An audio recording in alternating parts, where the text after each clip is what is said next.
নির্বাচনের level playing field তৈরিতে প্রশাসন ব্যর্থ বলে মন্তব্য করেছেন জামায়াতের ঢাকা মহানগর উত্তরের সেক্রেটারি ও লক্ষ্মীপুর ৩ আসনের এমপি প্রার্থী মোহাম্মদ রেজাউল করিম।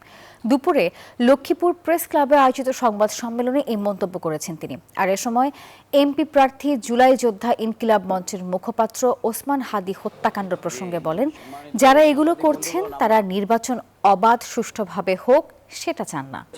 ইসলাম হচ্ছে একটা পূর্ণাঙ্গ জীবন আদর্শ, সুতরাং আপনাকে ডকুমেন্ট শো করতে হবে কোথায় হামলা হয়েছে। তফসিল ঘোষণার সাথে সাথে আপনারা দেখেছেন যে বাংলাদেশের একজন সবার কাছে পরিচিত একজন প্রার্থী জুলাই যোদ্ধা ইনকিলাব মঞ্চের মুখপাত্র আমাদের ওসমান বিন হাদিকে নির্মমভাবেই কিন্তু হত্যা করা হয়েছে। সুতরাং এই লক্ষ্মীপুরের এই ঘটনাগুলো এবং সারা দেশে যেগুলো আজকে সংগঠিত হচ্ছে, এগুলোর মাধ্যমে খুবই স্পষ্ট যে নির্বাচনের এখনো লেভেল প্লেইং ফিল্ড প্রশাসন তৈরি করতে ব্যর্থ হয়েছে।